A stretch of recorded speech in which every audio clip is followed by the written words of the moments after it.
자, 이제 준비가 다 된 것 같습니다. 네. 사람은 책을 만들고 책은 사람을 만든다. 글로벌 진로 코칭 연구소 대표 김난주입니다. 저는 시를 쓰고 노래하는 시인이자 시낭송가고요. 대한민국 명강사 제205호입니다. 올해로 3년째 태안여중에서 글로벌 진로 독서 수업을 맡아서 진행해 나가고 있는데요. 오늘은 줌을 활용해서 여러분과 함께 5번째 시간 이어가 보도록 하겠습니다. 화면 공유할 수 있는 시간 잠시만 기다려 주세요. 자, 여러분 오늘은 4월 4일인데요. 오늘 뭘 하면서 주말을 보냈을까 살짝 궁금해지기도 합니다. 네, 파워포인트가 이제 화면이 나와서 여러분과 이제 함께 수업을 이어나갈 수 있겠어요. 네. 오늘은 나와 만나는 시간이라는 큰 주제로 이제 수업을 해 나갈 건데요. 나의 장점과 단점, 그리고 그 단점을 극복하기 위해서 어떤 노력을 했는지 사례를 이어가면서 여러분과 함께 이야기를 나눠보려고 합니다. 나와 만나는 시간. 여러분, 자, 이어가 보도록 할게요. 자, 여기 있는 수선화는요. 선생님의 집 정원에 피어 있는 꽃입니다. 정말 아름답죠? 네, 오늘 만개했더라고요. 그리고 그동안 피어 있었던 앵두와 매화꽃은 다 졌어요. 그래서 몹시 아쉬웠는데 어제 왜 비가 많이 내렸지 않습니까? 그래서인지 바닥에 막 눈처럼 하얗게 막 쌓여 있는 거예요. 그걸 보면서 막 감성 폭발. 네. 꽃 보면 되게 행복해지죠. 그래서 여러분에게 퀴즈를 하나 준비해 왔습니다. 여러분 꽃 이름 한번 알아맞혀 보세요. 여기에 많은 꽃들이 있죠. 네. 이 꽃들 중에 여러분이 이름을 한번 맞춰보세요. 무슨 꽃일까? 내가 알 수 있는 꽃이 몇 가지 정도 되나 한번 손으로 꼽아보세요. 이게 무슨 꽃일까요? 이건요? 얘기할 수 있나요? 이 꽃은요? 방금 알려줬죠. 수선화라고. 하나는 정답을 알려줬습니다. 이 꽃은? 네, 여러분의 학교 교화이기도 하죠. 참, 여러분에게 양해를 구할 게 있어요. 중간중간 카톡이 올 수 있습니다. 지금 제 여동생이 삐를 받았나 봐요. 그래서 계속해서 카톡을 올리고 있는데, 여러분 이해해 주시기 바랍니다. 안 돼! 그만해, 그만. 자, 여기 매화꽃도 피었네요. 어머, 내가 지금 매화꽃 금방 알려줬어요. 동생이 카톡 보내오는 바람에. 아유, 정말. 이건 아닙니다. 자, 여기 있는 꽃은요, 무엇일까요? 정답 몇 개 정도 말할 수 있나요? 네, 지금 이 수선화와 매화꽃은 알려줬지요. 이 4개의 꽃 이름 말해주세요. 이 꽃도 힌트를 많이 줬어요. 우리 태안여중의 교화인데 우리 학교에는 하얀색인데 여기는 좀 분홍색이네요. 그럼 하나씩 알아가 볼까요? 꽃말도 알려줄게요. 네, 이 꽃은요, 바로 제비꽃입니다. 꽃말이 너무나 예쁜 거예요. 왜 제비꽃이 노란 것도 있고 흰색도 있거든요. 거기마다 좀 다 다르긴 한데 전체적으로 이 제비꽃의 꽃말은 영원한 우정, 성실, 진실한 사랑입니다. 자, 이 수선화는요. 자기 사랑, 고결, 자존심, 외로움이래요. 네. 나만의 외로움. 목련은요, 정말 이 꽃 보면 바로 꽃말이 생각나죠? 숭고한 사랑, 자연의 고귀함. 그리고 흰색 목련은요, 순결, 고귀함, 순결을 상징하죠. 그리고 아까 봤던 우리 사군자 중에 으뜸이죠. 매화꽃은 고결한 마음, 기품, 그리고 결백, 인내를 뜻한다고 합니다. 한겨울을 견디고 가장 먼저 꽃을 피우잖아요. 그래서 그러한 꽃말이 나온 것 같습니다. 다음 동백꽃은요. 동백꽃은 진실한 사랑, 그대를 사랑합니다. 장미꽃보다 더 붉잖아요. 그래서 그대를 사랑합니다 라는 그런 꽃말을 가진 것 같아요. 우리의 집 안에 동백꽃이 심겨지고 또 꽃 피울 수 있었으면 참 좋겠습니다. 이 꽃 잘 모르나요? 카라꽃이에요. 아까 수순하고 좀 비슷하긴 한데 이 꽃은 좀 심플하면서도 약간 좀 고결한 느낌이 딱 나죠. 카라꽃의 꽃말은 순수함, 열정, 순결, 환희, 천년의 사랑이라고 합니다. 얼마 전에 이 꽃을 선물을 받았어요. 그래서 여러분에게 한번 소개를 해봤습니다. 꽃 이름 몇 개 정도 알았나요? 응? 몇 개 정도? 다? 여러분 대단합니다. 자, 오늘 여러분과 함께요. 무엇에 대해서 공부할 거냐면 나의 장점과 단점 그리고 역경 극복한 사례를 소개하는 시간 가질 거예요. 그래서 선생님의 이야기 그리고 또 유명인의 이야기도 사례를 통해서 여러분과 함께 어떻게 그 단점, 결점을 극복해 나갔는지 그러한 역경을 극복한 사례에 대해서 한번 소개하는 시간 가질 거고요. 여러분의 오늘 수업을 통해서 평가할 수 있는 기준은요.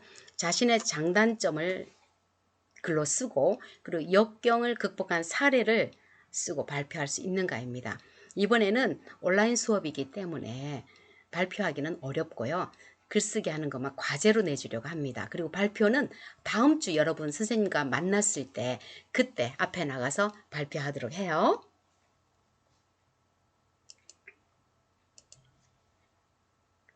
지난 첫 시간에 우리가 내가 한눈에 보여요 라는 제목으로 우리가 이야기 나누게 한 거 생각나나요? 발표도 했었죠. 희망자에 한해서 나의 이름과 별명, 나의 꿈, 내가 좋아하는 노래, 좋아하는 취미, 잘하는 거, 또 가장 재밌어 하는 것, 내가 좋아하는 음식이나 냄새나 놀이, 또 가보고 싶은 곳, 또 내가 감명 깊게 본 영화나 책, 나의 성격, 가장 아끼는 것, 그리고 내가 즐겨 입는 옷 스타일 이런 것에 대해서도 우리 이야기를 한번 나눠봤습니다.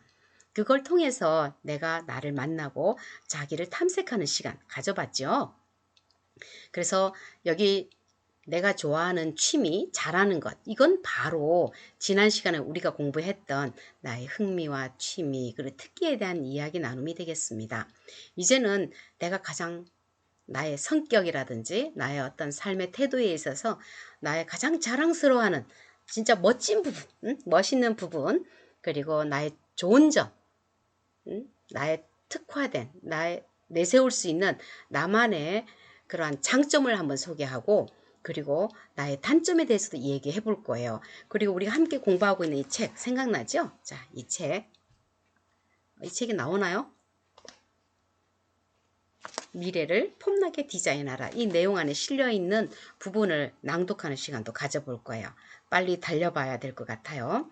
그러면 여러분들이 내가 좋아하는 게 뭐였더라? 그리고 내가 잘하는 게 뭐였더라? 그리고 나의 장점은 뭐였지? 그리고 나의 좀 고쳐야 될 부분은 뭔가? 그런 부분 우리가 탐색했기 때문에 좀 더 우리가 글로 쓰는데 도움이 많이 될 것 같습니다. 자, 이제 나의 장점이 먼저인데 옳지. 한꺼번에 두 장이 넘어갔네요. 자, 나의 장점 소개하기 그게 어디에 나와 있냐면요. 50쪽입니다. 여러분 교재 다 준비했죠? 선생님이 교재 꼭 챙겨와야 된다라고 얘기했는데 교재 준비됐다라고 생각하고 바로 넘어가 보도록 하겠습니다. 자, 나의 장점 소개하기 오늘 이야기의 지은이는요. 윤지수예요. 지수는 책임감이 무척 강하답니다. 여러분의 장점은 뭔가요? 선생님의 장점은 뭘까요? 선생님은 무척 성실합니다. 그리고 선생님도 책임감이 강해요. 그리고 의리파입니다. 의리파. 그래서 부당한 것, 불이한 것을 보면 참을 수가 없어요. 그게 선생님의 장점이기도 한데 그것 때문에 더 곤란을 겪을 때가 많습니다. 책임감의 왕 윤지수 한번 낭독해 볼 거예요. 여러분 책 다 폈나요? 50쪽, 51쪽입니다. 나의 장점을 어떻게 글로 쓰는지 여러분이 이게 본보기가 될 거예요. 그러면 이 내용을 보고 함께 나도 이렇게 하면 되겠구나 하고 용기를 얻으면 되겠습니다. 장점이 형성된 과정. 장점이 그냥 만들어지는 게 아니죠. 그 과정을 여러분이 구체적으로 적어주면 좋겠습니다. 어려서부터 어머니께서는 나에게 스스로 학교 준비물, 숙제 등을 책임지도록 교육하셨다. 그리고 해야 할 일을 미루거나 하지 않으면 엄격하게 지도해 주셨다. 그래서 지금도 내가 해야 할 일은 무슨 일이 있어도 완벽하게 준비해 놓는 좋은 습관을 갖게 되었고 책임감도 강하다. 아, 우리 지수 친구가 이렇게 책임감이 강한 아이로 자랄 수 있었던 것은 우리 어머니의 좋은 습관을 길러주는 그런 지도력이 있었군요. 그렇다면 장점을 증명할 수 있는 사례는 무엇인가? 그러니까 여러분이 나의 장점은 이러이러한 것이다. 그걸 적는 것에서 그치지 않고 여러분이 그것에 관련된 이야기를 찾아내야 되는 거예요. 자, 이 아이는 어떤 사례가 있는지 한번 살펴봐요. 중학교 2학년 때 학급 임원으로 교내 체육대회 때 반대항 응원전을 준비한 적이 있다. 우리 반은 대회 종목에서 모두 예선 탈락했기 때문에 응원에 사활을 걸어야 했다. 학급 임원이었던 나는 응원전을 성공적으로 이끌어야겠다는 책임감에 어깨가 무거웠다. 아, 이 아이는 중학교 2학년 때 임원이었다고 그래요. 임원. 개성 있는 응원을 하기 위해 인터넷으로 자료 수집을 하고 다른 임원들과 밤을 새워 응원 도구를 만들었다. 체육대회 당일날 일찍 등교해 우리 반이 앉을 자리에 3반 제일 잘 나가라는 카드 섹션을 준비해 두었다. 또 아이들이 응원할 때 목마르지 않도록 급식실에서 주전자를 빌려 물과 컵을 준비해 아이들에게 박수를 받았다. 결국 개성 있는 응원과 완벽한 준비로 우리 반은 응원상을 탔다. 하지만 응원상보다 더 중요한 것은 최선을 다해 맡은 책임을 다했을 때의 기쁨이다. 이 외에도 나는 내게 주어진 일을 끝까지 완수하기 위해 항상 노력하였다. 자신의 일에 최선을 다하는 모습이 진정 자신을 가꾸는 길이며 행복을 위한 길이라고 생각한다. 여러분, 밑줄 한번 그어볼까요? 밑줄. 마지막 줄이죠. 자신의 일에 최선을 다하는 모습이 진정 자신을 가꾸는 길이며 행복을 위한 길이라고 생각한다 그랬어요. 네, 자기 스스로에게 최선을 다하는 그것이 바로 책임을 다하는 모습이기도 하고 자신을 아름답게 멋있게 가꾸는 지름길이다라고 이 아이는 얘기하고 있네요. 그리고 사례가 하나만 있는 게 아니라 하나 이상 2개가 이렇게 있는 걸 봤을 때 이 아이는 중학교 말고도 초등학교 때 자신이 책임감 있는 아이라는 것을 이제 증명해 보이고 있어요. 그것도 한번 읽어주도록 하겠습니다. 초등학교 6학년 때 할아버지께서 많이 편찮으셔서 어머니께서 시골에 내려가신 적이 있다. 설상가상으로 아버지께서는 회사 일이 바쁘셔서 항상 야근을 하셨다. 졸지에 내가 동생들을 책임져야 하는 상황이 되었다. 이웃에 사는 아주머니께서 우리가 먹을 음식은 챙겨주셨지만 나와 초등학교 3학년인 동생의 학교 준비물, 숙제, 등교 준비 등은 내가 알아서 해야 했다. 어머니께서는 할아버지 댁에 가시면서 나에게 동생 좀 잘 돌봐주라고 하시며 나를 믿는다고 말씀하셨다. 나를 믿는다는 어머니의 말씀에 뿌듯하면서도 한편으로는 책임감이 느껴졌다. 학교에서 나보다 먼저 끝나는 동생에게 학교에 갔다가 돌아오면 꼭 숙제를 먼저 해 놓으라고 이야기를 했고 집에 돌아오자마자 동생의 숙제를 점검했다 그랬어요. 그리고 동생에게 간식을 챙겨주고 함께 공부를 하고 등교 준비를 했다. 또 씻기 싫어하는 동생을 욕실로 데리고 들어가 재미있는 물놀이를 하는 것처럼 만들어 깨끗하게 씻겨주었다. 자기 전에는 꼭 일기를 쓰고 잘 수 있도록 했고 언니인 내가 모범을 보여야 된다고 생각해 쓰기 싫은 일기지만 나도 꼬박꼬박 썼다. 어머니께서 돌아오시는 날에는 동생과 함께 집안 청소를 했다. 서툰 솜씨였지만 어머니께서 기뻐하실 모습을 생각하니 힘이 났다. 어머니께서는 집에 오셔서 우리의 모습을 보고 대견해 하시며 눈물을 보이셨다. 나의 책임감에 놀랐다며 칭찬을 아끼지 않으셨다. 비록 이틀이라는 짧은 기간이지만 나는 언니 역할을 충실하게 해냈다. 책임을 다했을 때 느껴지는 보람은 그 어떤 것과도 바꿀 수 없을 것이다 그랬네요. 자신이 있었던 구체적인 사례뿐만 아니라 거기에 대한 어떤 느낌도 이렇게 적었네요. 거기 한번 밑줄 쳐볼까요? 아래에서 3번째 줄입니다. 비록 이틀이라는 짧은 기간이지만 나는 언니 역할을 충실하게 해냈다. 책임을 다했을 때 느껴지는 보람은 그 어떤 것과도 바꿀 수 없을 것이다 그랬어요. 어머니께서 너를 믿는다라고 했기 때문에 이 아이는 더 그러한 능력을 발휘할 수 있을 것 같아요. 자, 다음은 단점입니다. 그럼 이 아이에게 지수에게 단점은 없을까요? 단점도 있대요. 나의 단점은 나의 장점인 책임감과 연관되어 있다. 여러분 다음 장이에요. 다음 장 펼쳤나요? 책임감이 강한 나는 어떤 일이 주어지면 빨리 그 일을 해결해 내 책임을 다하고 싶어 한다. 그러다 보니 자연스럽게 급한 성격이 형성되었다. 뭐든지 빨리 하려고 하는 급한 성격 탓에 내 마음대로 안 되면 자주 화를 내기도 한다. 주가지수 스프링이라는 별명도 이 때문에 생긴 게 아닐까 그랬네요. 아, 책임감 있게 자신에게 주어진 일들을 빨리 끝내고 싶은 그 마음 때문에 성급한 그러한 모습을 보여주는가 봅니다. 자, 단점을 극복하기 위한 노력. 여러분, 이게 굉장히 중요해요. 누구에게나 단점이 있을 수 있어요. 그렇지만 그 단점을 그냥 내버려 뒀을 때는 그 아이에게 좋지 않은 그러한 성격을 형성할 수도 있겠죠. 하지만 자신에게 안 좋은 그 단점을 오히려 극복하기 위해서 노력하는 걸 통해서 더 좋은 장점으로 거듭날 수도 있는 거예요. 자, 이 아이는 어떤 노력을 했는지 한번 보도록 할게요. 수업 시간 같으면 우리 친구들이 돌아가면서 읽을 텐데 오늘은 선생님이 읽을까요? 여러분이 한번 읽어볼까요? 네, 선생님과 같이 읽어도 좋겠습니다. 일단 읽을게요. 나의 급한 성격과 뜻대로 되지 않았을 때 참지 못하는 성격을 아신 아버지께서는 어느 날 마라톤을 함께 하자고 제안하신 적이 있다.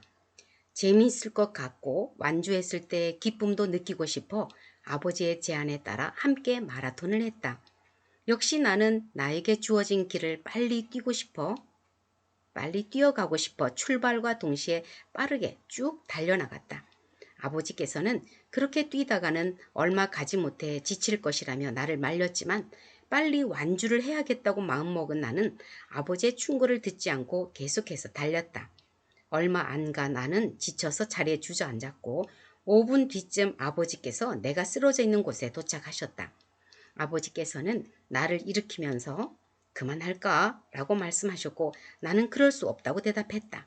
그러자 아버지께서 그럼 먼저 뛰지 말고 아빠랑 천천히 같이 뛰자고 하시면서 빨리 뛰는 것은 중요하지 않다고 하셨다. 마라톤에서는 천천히 뛰더라도 끝까지 완주하는 것이 더 의미 있는 일이라는 아버지의 말씀에 힘을 얻어 나는 아버지의 어깨에 기대어 천천히 주어진 코스를 모두 뛰었다. 물론 아버지와 내가 가장 늦게 꼬린점에 들어왔지만 아버지의 말씀대로 그것은 중요하지 않았다. 빠른 것만이 중요하지 않다는 것을 깨달을 수 있는 아주 좋은 경험이었다. 그 이후 급한 성격을 고치기로 마음먹고 인문고전 책을 읽어보기로 결심했다. 내 성격처럼 빨리 읽을 수 없는 책이니 천천히 생각하면서 읽어보라고 어머니께서 선물해 주신 논어부터 읽기 시작했다. 논어는 도저히 빨리 읽고 덮을 수 있는 책이 아니었다. 무슨 이야기인지 이해가지 않는 부분이 훨씬 더 많았다. 빨리 읽고 싶은데 마음대로 안 돼 화가 나기도 하고 포기하고 싶은 생각도 들었다. 그럴 때마다 천천히 깊이 생각하며 읽어보자고 생각하며 꾸준히 읽고 있다. 아직 다 이해하지는 못하지만 중간중간 마음을 사로잡는 구절도 있어 즐거운 마음으로 읽고 있다. 물론 아직 내 급한 성격을 다 고친 것은 아니지만 인문고전을 비롯한 다양한 책을 많이 읽으며 차분하게 생각하고 행동하는 습관을 기르려고 노력 중이다. 그랬어요. 자, 이 아이가 정말 솔직하게 적었네요. 그리고 논어를 읽는다고 하는 거 보니까 인문고전을 읽는 모양인데 선생님은 고등학교 3학년 때 이제 학력고사 시험을 다 마치고 그 사서삼경을 다 읽었거든요. 근데 이 친구는 중학생인데 논어부터 읽기 시작했다고 하는 걸 보니까 참 대견한 아이인 것 같아요. 단점을 보완 발전시킬 수 있는 방법이라고 이제 나름대로 자신이 얻은 어떤 지혜 그런 방법들을 우리에게 공유하고 있네요. 읽어줄게요. 같이 읽을까요? 선생님과 함께. 시작.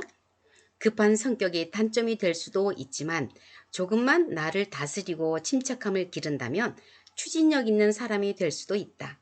인문 고전 독서로 성인들의 침착함과 사고력, 창의력을 배워 나의 급한 성격이 추진력이 될 수 있도록 노력할 것이다 라고 돼 있습니다. 나름대로 자기의 급한 성격을 오히려 추진력으로 발전시키겠다 라고 매듭을 짓고 있네요. 자, 여러분들이 자, 이렇게 나의 장점과 단점을 얘기할 수 있겠죠? 이렇게 글로 쓸 수 있어요.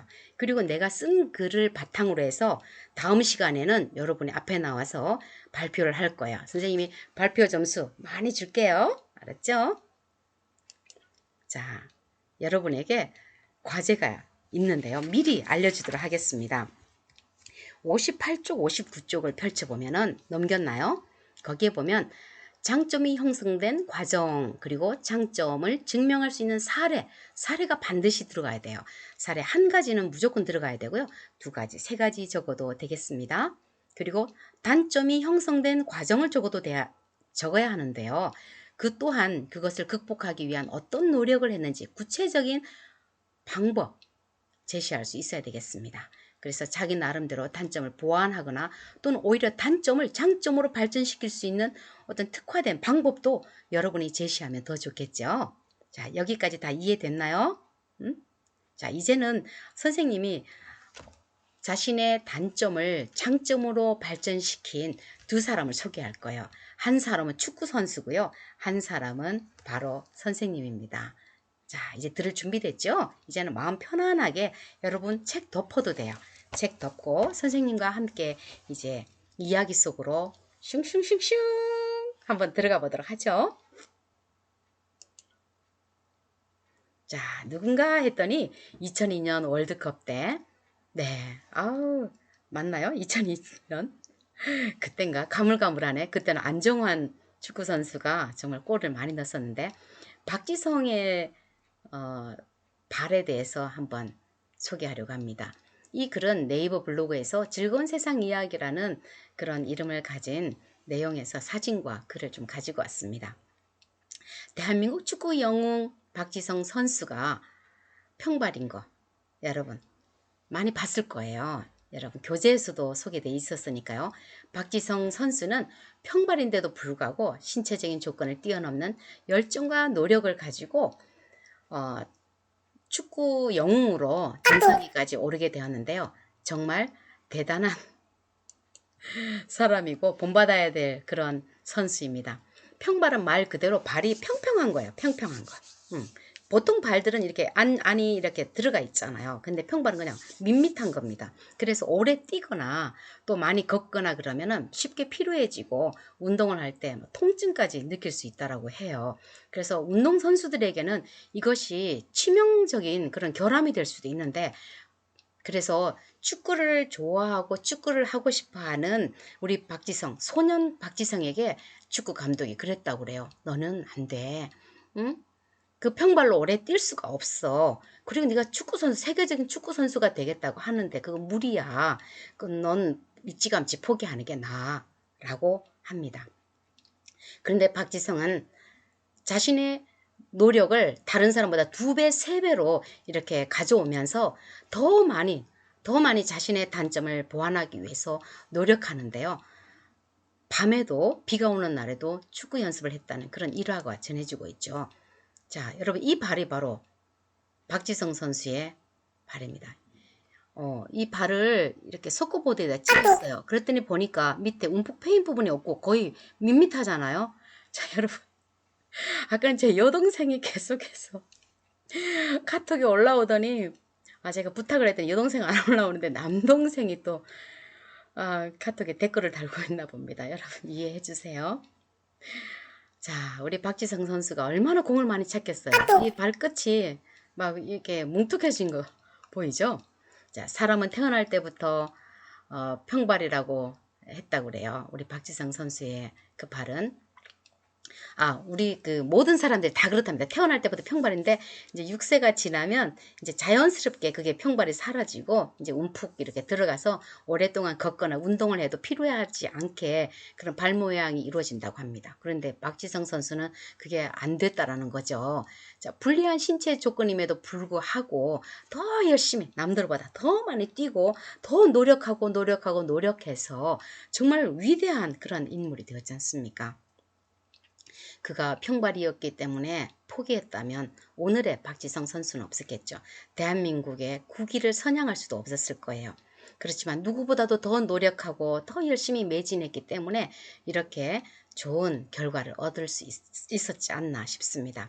자, 타고난 신체 조건이 되지 않았다 할지라도 또 눈에 띄는 화려한 테크닉은 없었을지라도 누구보다도 더 열심히 노력하고 또 열심히 연습한 결과 이런 축구 정상에 스포츠계 정상에 올랐다라는 생각을 가져봅니다. 자, 여러분에게 어떤 단점이 있나요? 결함이 있나요? 내 신체에? 아니면 내 지적인 부분에? 그렇다면 더 많이 노력하면 돼요. 더 많이. 내가 기억력이 나쁘면 더 많이 외우고 연습하고 반복하면 되겠죠. 그리고 내가 일찌감치 포기하는 그 사람이 오히려 더 정말 자기 자신에게 부끄러울 것 같습니다. 그렇지만 정말 자신이 원한다면 억지로가 아니라 내가 정말 하고 싶은데 그게 잘 따라주지 않은 그런 상황이라면 남들보다 2배, 3배, 10배, 100배 더 노력한다면 얼마든지 가능하죠. 많은 일화들이 있지만 박지성 선수의 평발, 그 평발을 다 자신의 결함도 다 견디고 극복해서 훌륭한 축구 선수가 됐던 이야기 여러분과 함께 나눠봤습니다. 이제 다음은 선생님의 이야기로 넘어가 보도록 할 거예요. 자, 여러분 이게 뭘까요? 자, 이 내용은 2020년 1학기 그러니까 딱 1년 전에 선생님의 강의 스케줄표예요. 오전부터 시작해서 오후 저녁까지 쉴 시간이 없더라고요. 그나마 월화수목 저녁은 좀 괜찮네요. 수업 시간이 꽉 찼는데 점심 먹을 시간도 없을 만큼 강의가 너무 많이 들어온 겁니다. 그래서 이걸 어떻게 다 감당을 하나. 그리고 선생님이 서산에도 학원이 2개가 있었거든요. 태안의 학원, 그러니까 3군데 학원을 이렇게 운영을 하면서 여기 왔다 저기 갔다 외부 강의에다가 정신없이 뛰어다닐 그 시점이었습니다. 그런데 작년 1월에 무슨 일이 있었죠? 코로나19가 터진 겁니다. 그러면서 하나둘 착착착착착착착 마치 약속이라도 했던 것처럼 모든 강의가 올 스탑 됐습니다.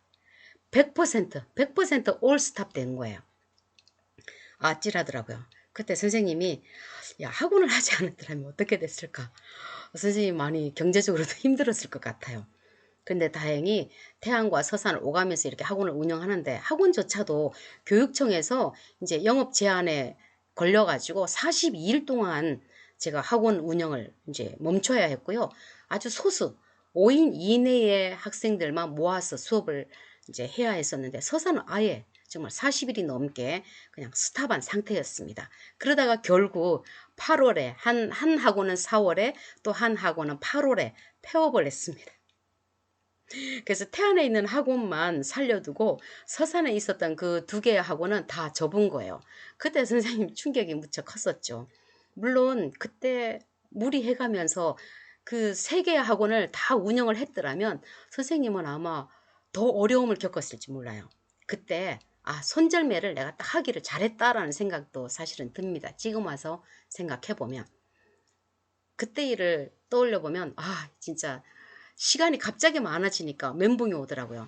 그런데 선생님의 장점 중에 하나가 뭐냐면 그냥 헛되이 시간을 보내는 거에 대해서 참을 수가 없습니다. 그래서 항상 빈 시간이 되면 뭐 진짜 하다못해 밭을 매더라도 꽃을 심고 땅을 일구더라도 정말 뭔가 일을 해야 이렇게 스스로에게 이렇게 부끄럽지 않은 거예요. 되게 뿌듯한 거죠. 책을 읽거나 글을 쓰거나 그게 선생님이 좋아하는 일들인데 이 갑자기 많아진 이 시간들을 내가 어떻게 감당하지? 그때 선생님이 생각한 것이 있었습니다. 서산에 제가 개인 지도 수업을 이렇게 했던 한 학생이 있었는데요. 제가 그 아이에게 도전을 줬던 게 있습니다. 그 아이는 검정고시로 이제 고등학교 과정을 다 마치고 올해 대전에 있는 학교에 H 학교에 얘기해도 될까요? 한남대학교 국어국문학과에 당당하게 입학을 했습니다. 어떻게 해요? 이 아이는 고등학교 3학년 시절 학교를 다니고 있지 않았었죠. 그런데 선생님의 제안으로 소설을 쓰기 시작했습니다. 19살에 장편으로 된 성장 소설을 펴냈어요. 그 책 제목이 바로 시아의 새로운 나를 찾아서 라는 책입니다. 이 책은 이 제목이 시아의 새로운 나를 찾아서인데 주인공이 시아예요. 그래서 왜 시아인가 하고 봤더니 시아는 이 글 속의 주인공 시아가 아카시아를 너무 좋아하는 거예요. 그래서 그 뒷말을 따서 시아라고 불려진 거죠.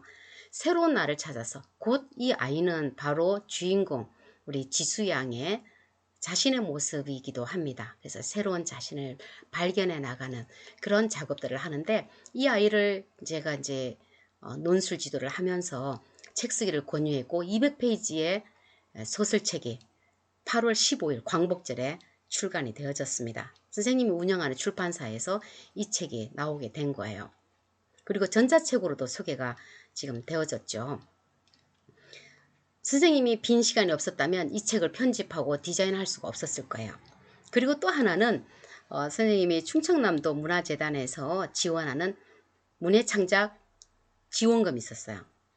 문예창작 진흥 금이었는데 300만원 지원을 선생님이 받게 됩니다. 그래서 15년 만에 상처와 문이라고 하는 이야기를 담은 치유시집이 또 출판이 되어졌어요. 이제 이거는 선생님의 책에 출판사에서 나오지 않고 여러분 미안해요. 우리 동생들이 지금 아주 활발하게 소통을 하고 있어요. 이거 뭐 좋은 일이죠. 친구, 형제들 간에 의도 끊고 이렇게 사는 가정들도 있다고 하는데, 우리 형제자매들은 아주 소통이 잘 되고 있네요. 상처와 문이라고 하는 그 선생님의 이 책을 300페이지입니다. 이 책을 쓰고 출간을 하게 된 거예요. 코로나19가 아니었더라면. 코로나19가 좋았다는 게 아니라 그걸로 인해서 갑자기 시간이 이렇게 많아졌어. 선생님이 그 시간을 헛되이 보내지 아니하고 오히려 그 시간을 활용해서 책을 출판하고 그리고 책 쓰기를 해서 선생님의 어떤 결과물 15년 만에 펴낸 상처와 문이라고 하는 이야기를 담은 치유시집이 세상에 나오게 된 거죠. 그래서 선생님이 겪은 많은 고통들, 힘겨웠던 그런 어려움들이 이 시를 통해서 그리고 제 이야기를 통해서 극복이 된 내용들이 고스란히 담겨져 있습니다. 그래서 이 책을 통해서 많은 사람들이 눈물을 흘리고 또 글을 쓰면서 치유적인 글쓰기 또 시 낭송을 통한 시치료가 이루어지고 있답니다. 300만원 지원받아서 이 책이 나왔던 거예요. 자, 그리고 또 하나 놀라운 소식이 있는데요. 그건 뭐냐면 선생님 또 지원 사업이 하나 있었는데 그것도 충남문화재단에서 그 한국문화지원 시스템에서 관리하는 거였는데 그때 선생님이 뭐에 선정이 됐냐면 바로 자서전 쓰기였습니다. 자서전 쓰기. 이게 뭐였지? 바로 온라인 미디어 예술 지원 사업이었는데 여기에도 300만원 지원을 제가 요청을 했는데 된 거예요. 그래서 선생님 살고 있는 이 태안에서 유일하게 제가 이 사업에 선정이 되어져서 이제 영상으로 12개의 영상을 이제 촬영하고 이제 업로드한 다음에 그리고 특강 1, 2가 이렇게 들어갔습니다. 추후에 특강 3까지 이렇게 나왔었는데 선생님이 자서전 쓰기 1, 2, 3, 4, 5, 6, 7, 8, 9, 10, 11, 12, 12가 마무리예요. 그리고 이제 자서전 쓰기 종강을 하면서 감사 인사를 한 게 있었고 특강 1, 2가 있습니다. 특강 3이 바로 나와 있는데 1, 2가 다 있어요. 그래서 14편의 영상을 제가 이제 업로드하고 또 300만 원의 지원금을 받아서 정말 자서전을 쓰고 싶어하는 많은 사람들에게 선생님이 영상을 통해서 방법들을 다 알려주었습니다. 이 내용들은 선생님이 요양원에 강의를 나가면서 우리 어르신들이 자서전 쓰기를 지금 하고 있거든요. 또 이번 주에 또 이제 첫 강의가 시작이 돼요. 그래서 네 분의 어르신들이 또 자서전을 쓰게 될 텐데 무척 자서전 쓰기를 통해서 자신의 인생을 정리하는 의미 있는 일을 하고 있습니다. 선생님이 코로나19를 통해서 모든 강의가 다 스탑이 되고 그때 선생님 나 이제 끝났어. 내 강의 인생은 끝이야 라고 할 수도 있었지만 오히려 영상을 통해서 그리고 출판을 통해서 그리고 책 쓰기를 통해서 많은 사람들과 소통하고 만나고 또 용기를 줄 수 있었던 거죠. 그리고 또 더 기쁜 소식이 하나 있어요. 그게 뭐냐면 선생님께 2년 동안 이제 글쓰기 지도를 받은 한 청년이 있습니다. 대학을 졸업하고 이제 직장 생활을 하지 않은 그런 상태에서 직장을 갖기보다 글쓰기, 그러니까 작가가 되기를 지망하는 한 청년이 있었습니다. 그 청년이 그동안 오랫동안 이제 책을 읽고 서평을 쓰고 또 여러 이제 신문이나 사설을 읽고 또 논평도 쓰고 그리고 영화를 보고 여러 가지 영화 비평을 해서 모은 그 글들이 30편이 이제 넘게 쌓인 거예요. 그래서 그 내용을 또 충남문화재단에 이번에 지원을 했는데 지난달 3월 24일이 있죠. 발표가 났습니다. 바로 생애 최초 창작 지원금에 또 선정이 된 거예요. 그래서 이제 230만 원 지원을 받게 되었는데 이제 그 청년이 이제 그 금액은 너무 좀 적긴 한데 어쨌든 우리 출판사에서 이제 서평집이 올 8월에 출판이 될 예정입니다. 네, 빈 시간에 자기에게 주어진 그 여백의 시간 있지 않습니까? 그 시간, 고독한 시간, 내가 고립되어 있다라고 생각하는 그 시간에 오히려 그 고립으로 끝나지 않고 방황하고 절망하고 낙심하는 것이 아니라 오히려 혼자 있는 그 시간을 통해서 자기를 내면을 탐색하고 또 자기를 만나는 시간을 가지면서 글을 쓰고 또 내 삶을 정리하는 그 작업을 통해서 좋은 결과물이 나올 수 있었던 거죠. 내가 책을 낼 수 있는 그런 경제적인 여건이 되지 않는다 할지라도 이렇게 모든 자료가 준비가 되어지면 국가에서 또 뜻이 있는 사람에게 뒤에서 팍팍팍 밀어주는 지원해주는 그런 사업들이 있으니까 얼마나 감사합니까? 선생님은 지금도 너무너무 고맙고 감사하다는 그런 생각이 들어요. 그러니까 여러분들도 내가 어렵다, 힘들다, 누가 왜 나를 도와주지 않지? 그렇게 생각할 것이 아니라 내가 주어진 그 시간, 그냥 무의미하게 보내는 그 시간이 아니라 틈틈이 나를 만나고 내가 정말 무엇을 원하는지, 내가 이 세상에 와서 이 세상을 떠날 때 무엇을 남기고 갈 것인지 한번 고요한 시간에 자기를 한번 만나는 시간 가져보면 참 좋을 것 같습니다. 나를 만나는 시간. 그 시간이 있을 때 성장이 있고 발전이 있고 자신의 단점을 장점으로 만들어낼 수가 있는 거라고 생각을 합니다. 네, 여러분 이제 마무리할 시간이 돌아왔네요. 과제가 있어요. 이번 주 중에 여러분이 58쪽, 59쪽에 있는 이 과제를 잘 준비해서 여러분이 작성을 하셔야 됩니다. 그래서 여러분 책에 빼곡하게 써보세요. 어떻게 해야 되지? 잘 모를 때 앞 시간에 윤지수라는 그 친구가 적어놓은 글 있잖아요. 그래서 그 내용을 보면서 이렇게 하면 되는구나. 그리고 한 두세 줄 적고 말지 말고 공간이 있잖아요. 그 공간이 있다는 거는 그만큼 채우라는 뜻이에요. 그러니까 힘들더라도 꼼꼼하게 구체적으로 이렇게 적어보세요. 그런 다음 주 4월 12일, 1기는 4월 12일입니다. 그리고 2기는 4월 14일, 3기는 4월 16일 선생님이 검사할 거예요. 그리고 그 타임에는 앞에 나와서 한 사람 한 사람씩 발표하는 시간 갖도록 하겠습니다.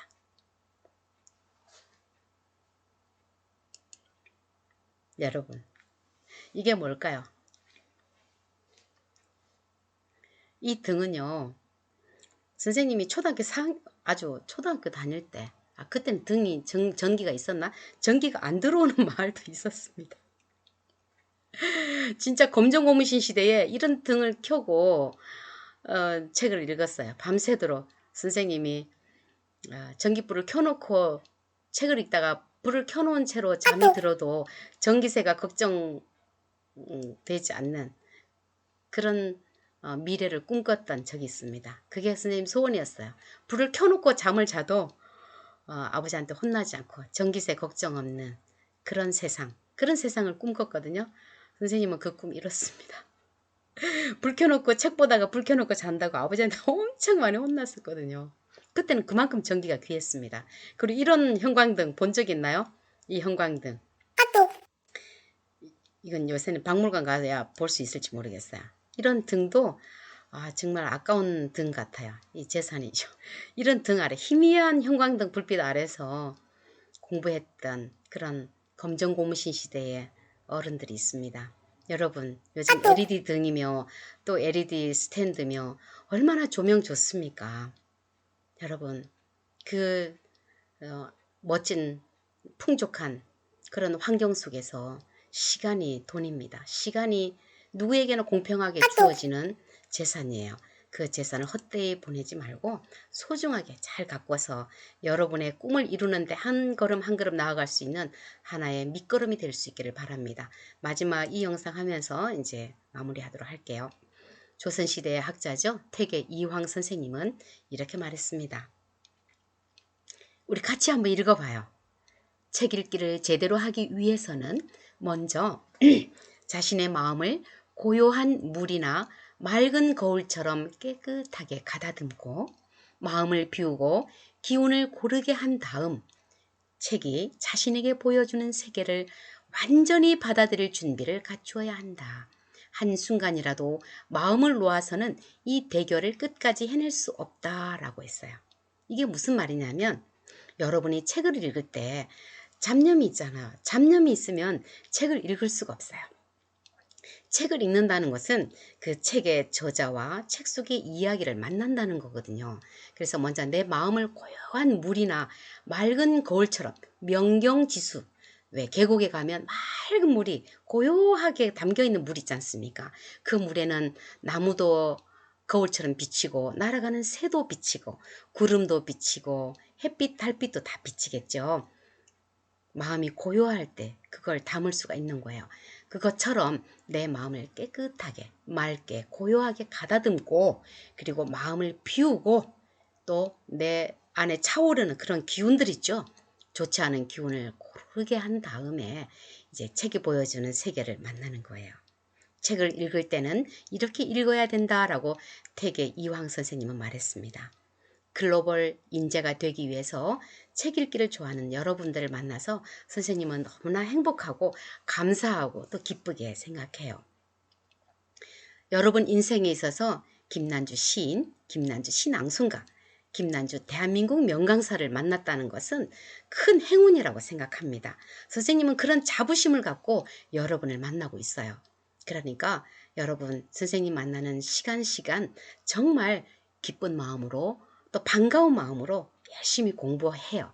그리고 선생님도 여러분처럼 훌륭한 인재를 길러내는 것을 나의 사명으로 생각하고 있으니까 여러분도 선생님을 믿고 그리고 선생님도 여러분을 마음껏 사랑하고 또 여러분을 잘 버팀목, 여러분의 든든한 버팀목이 되어주고 여러분에게 용기를 북돋아서 훌륭한 글로벌한 인재가 될 수 있도록 대한민국을 빛내는 멋진 사람들이 될 수 있도록 선생님이 도와줄게요. 그리고 기도할게요. 여러분 우리 보고 싶지만 참고 다음에 선생님 반가운 얼굴로 만나요. 자, 지금까지 태안여중 글로벌 진로 독서 김난주 선생님이었습니다. 여러분 고맙습니다. 사랑합니다. 여러분 우리 이렇게 인사하고 마쳐요. 사랑합니다. 사랑합니다. 사랑합니다. 사랑합니다. 여러분 우리 또 만나요. 안녕. 안녕. 우리 또 만나요. 눈을 어디다 둬야 될지 모르겠네. 또 만나요. 숙제 꼭 해오세요. 다 검사할 거예요. 자, 이상입니다. 안녕. 안녕. 안녕. 여러분 오늘도 좋은 하루 되세요.